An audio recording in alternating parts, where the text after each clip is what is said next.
YouTubers, Mike Martins here, Mike Martins channel, bringing you another Better Dwelling article. Foreign buyers apply pressure to affordable, in quotations, housing in Toronto and Vancouver.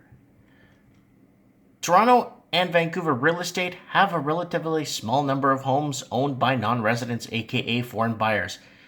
Numbers from Statistics Canada show that foreign ownership of today and Vancouver real estate were all below the double-digit numbers people were expecting. However, surface analysis is next to useless and has a tendency to understates the issue. These numbers need little unpacking to understand how distribution of these buyers plays a more significant role than more government officials are willing to admit.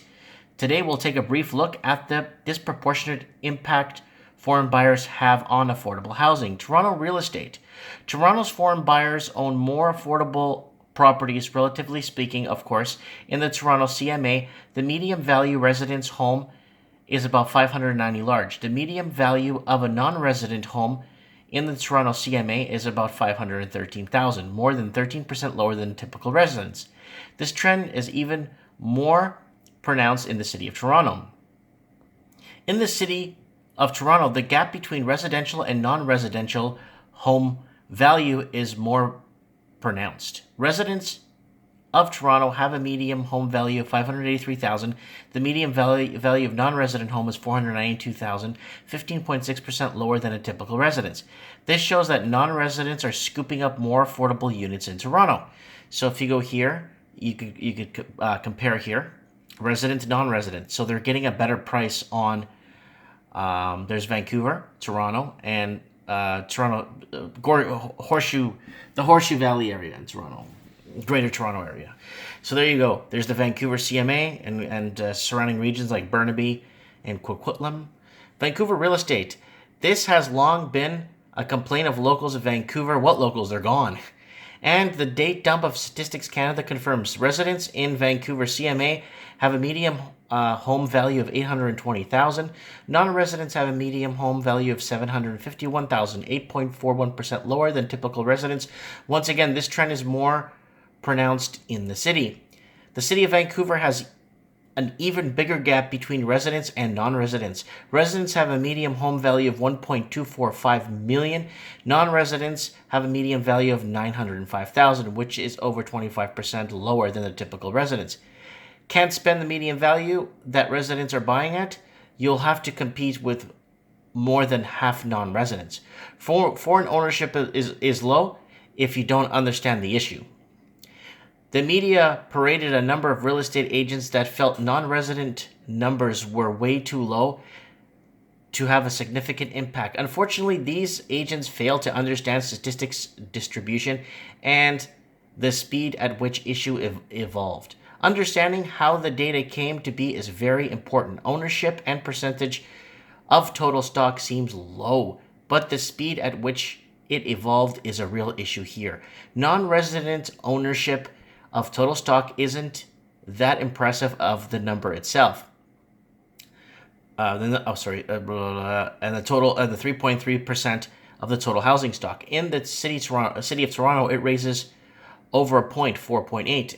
In Vancouver CMA, non-residents own 4.7% of the total housing stock. In the city of Vancouver, it rises to 7.6%. Pretty big jump.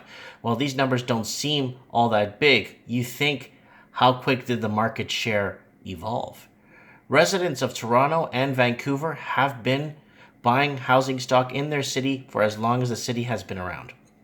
Global reports have been showing that non-resident ownership only took off around 2015. Huge amounts of capital outflow poured out of a few countries, with a significant amount landing in global real estate markets. Canada didn't begin tracking this until the end of 2016. There are hints to show this is a recent issue. For example, condo distribution in Toronto and Vancouver show foreign buyers were heavily concentrated in new builds. So there it is there. In the dark, let me go back up here. I don't know why this thing is being like this. Yeah, so that's, okay, so there's two graphs here. So there you go. I think that's Toronto. Yeah, there's Toronto there. So it's pretty close, if you look at the numbers. Statistics Canada. Like, can you believe these guys or what? A heavier distribution of foreign buyers into newer and cheaper homes isn't an issue your grandparents have to worry about. It's an issue that younger, first-time home buyers should be concerned with. Yeah, because they already own, right? So grandparents already own. And a lot of grandparents are going into retirement with a mortgage, and that's very sad, people. Let's continue here. Typically, younger buyers get into the market in lower price starter homes if these lower price properties are being purchased by foreign buyers. Young Canadians are going to have to wait even longer to get into the market. We'll be breaking down the data further in the next few days to give you a better sense of the issue. So this is from Better Dwelling. It's from Daniel Wong. He's editor, stats guy. He's really good. I really like his work. He's been, cracking this nut here. But I also want to apply this to it. So you got to make sense of it, right? Because remember the other article I read, it was $45 billion owned by foreign ownership in Vancouver, and then I think it was $28 billion owned in Toronto in foreign ownership in real estate. Now, that article makes sense to this. Remember this article I read for you guys on August 2016? Canada wants more Chinese workers, students, says immigration minister. So basically, I read this article to you guys whiles back. Canada, I guess, needs to make that gap of immigration to make it work, I guess. I don't even know how I would say that would make any sense. But they're trying to because Canada, if it wasn't for immigrants coming in, our death rate will be higher than our birth rate because people can't afford to have kids nowadays in Canada. So because they're bought out of all markets.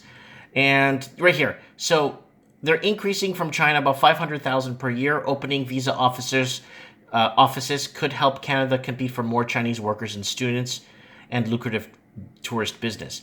So I don't know, guys. This kind of goes hand in hand in what's going on with what's happening with the whole foreign ownership.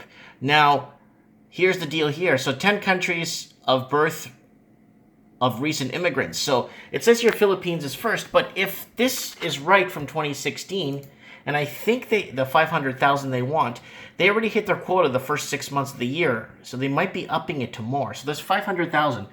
How is this even accurate? It says here Philippines, 188,000, India, 147,000, and then China, 129,000. That's total immigrants. So if someone could maybe kind of fill me in on what's going on, because I don't know what the hell's going on here. Because you see, France, you get a free flight. If you speak French, you get into Canada free. They give you a flight and everything, and first class with champagne and lobster. But everything else, the United States, I just don't see any Americans living here. I think I met 2 Americans that live in Canada in my life. But I don't understand.